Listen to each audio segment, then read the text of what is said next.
باپ کے لیے تو کہہ دے، ماں کے لیے تو کہہ دے بڑی تکلیف ہے تیرے باپ کو، بڑی تکلیف ہے تیری ماں کو، اللہ کرے اب پردہ ہی عطا کر دے۔ خود نہیں کہتا تو کسی سے یہ سن سکتا ہے بندہ، لیکن ماں سن سکتی ہے کوئی کہے اللہ تیرے بیٹے کو پردہ دے دے۔ تو فرمایا جب وہ تیری خدمت کرتے تھے تو وہ تیری زندگی کی دعائیں مانگتے تھے، اور جب تو خدمت کرتا تھا تیرے دل میں ان کے پردے کی آرزو تھی۔ فرمایا تو جتنی مرضی خدمت کی ہے، ماں کی خدمت کا بدل کیسے ہو سکتا ہے؟ تو ماں باپ کی خدمت انسان کر ہی نہیں سکتا تو پھر کیا کرے؟ عرض کرے اللہ میں تو خدمت نہیں کر سکتا، تو ان کے اوپر رحم فرما دے۔ ماں باپ کے لیے دعا کرے۔ علماء نے یہاں بیان فرمایا ماں کافر ہو تو پھر بھی دعا کرے، باپ کافر ہو تو پھر بھی دعا کرے، مومن ہو تو پھر بھی دعا کرے، گناہگار ہو پھر بھی دعا کرے، نیکوکار ہو پھر بھی دعا کرے، دعا نہ چھوڑے۔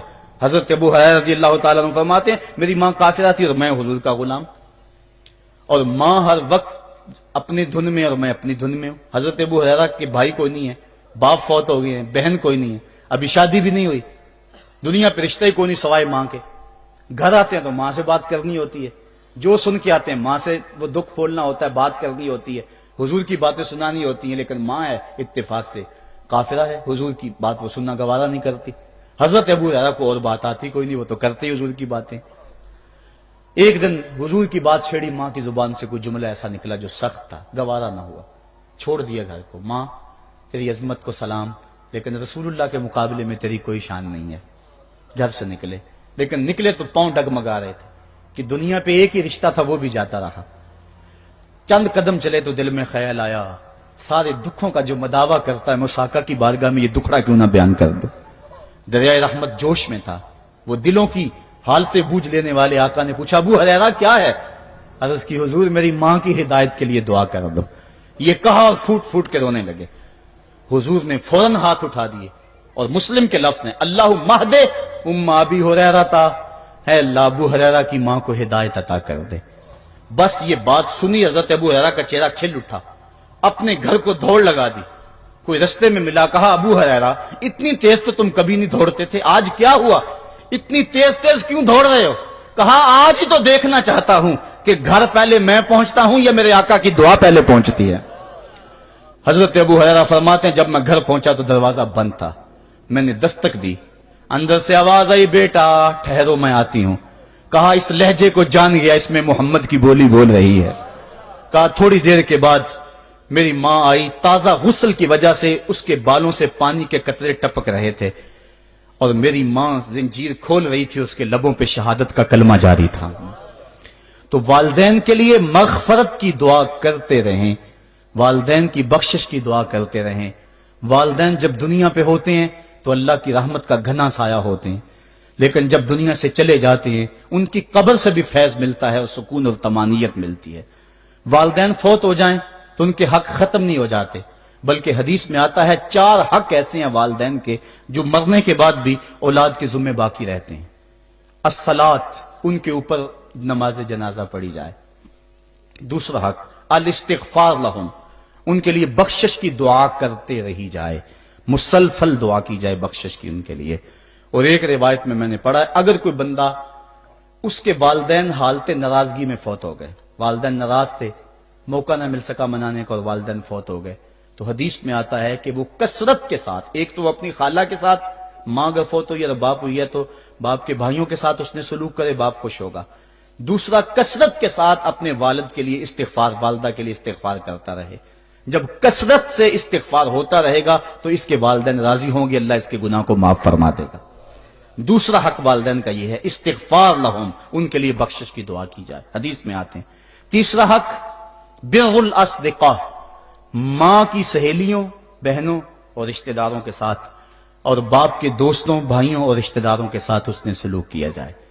اور چوتھا حق انجاز الوعد، وعدوں کو پورا کرنا، یعنی ماں نے یا باپ نے جو وعدے کیے ہوئے تھے، مسجد سے کوئی وعدہ تھا، مدرسے سے وعدہ تھا، کسی فلاحی تنظیم سے وعدہ تھا، کسی غریب سے اعانت کا وعدہ تھا، یا ان کا معمول تھا اعانت کرنے کا، تو جو ان کے معمولات ہیں اچھائی کے ان کو جاری رکھا جائے اور اس سلسلے کو باقی رکھا جائے۔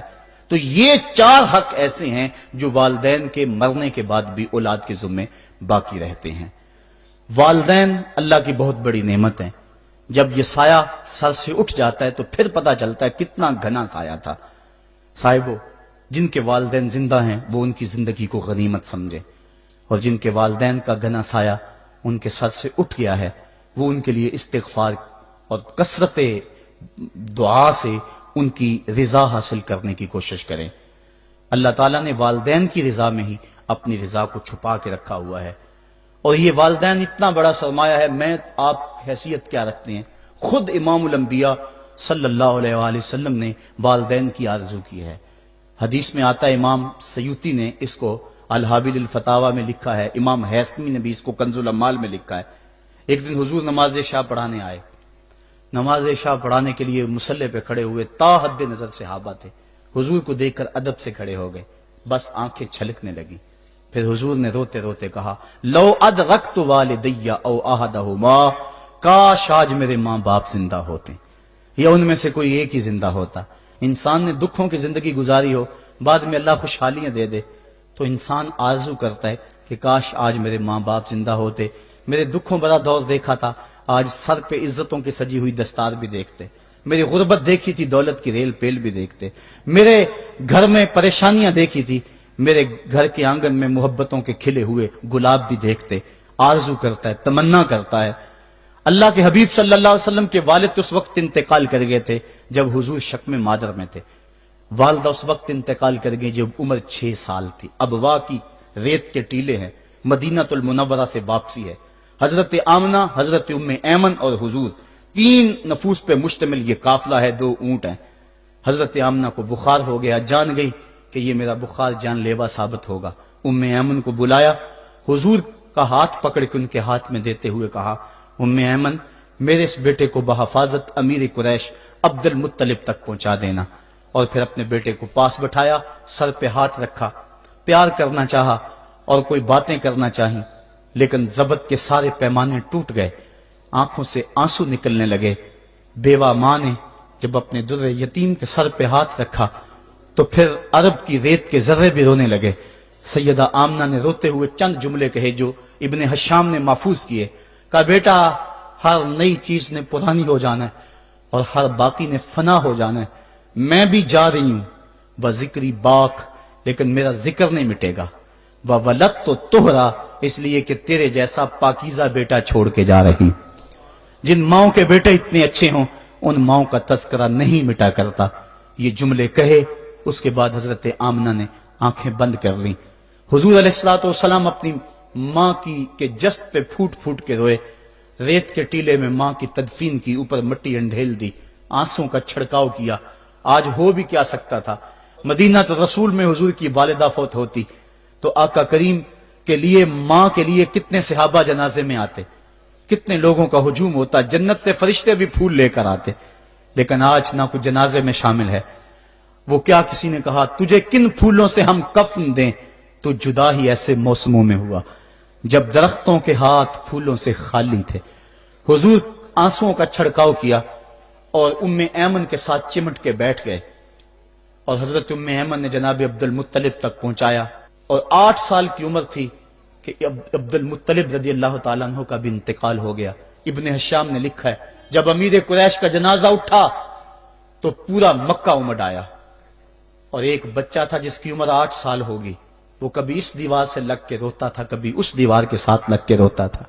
پھر شاب ابی طالب کی سختیاں بھی جھیلی، عام الحزن کا غم بھی کاٹا، طائف کے بازاروں میں پتھر بھی کھائے، پتے کھا کھا کے بھی گزر اوقات ہوا، مکے کے بازاروں میں اوجریاں بھی ڈالی جاتی رہیں، کھدے ہوئے گڑوں کا سامنا بھی کیا، بچھے ہوئے کانٹوں سے بھی گزرنا پڑا۔ لیکن آج وہ وقت ہے کہ اللہ نے حکم صادر کر دیا، پتھر مارنے والے سن لیں، کانٹے بچھانے والے سن لیں، راہ میں گڑے کھودنے والے سن لیں، میرے نبی کی آواز سے اب تو آواز بھی اونچی نہ ہونے پائے۔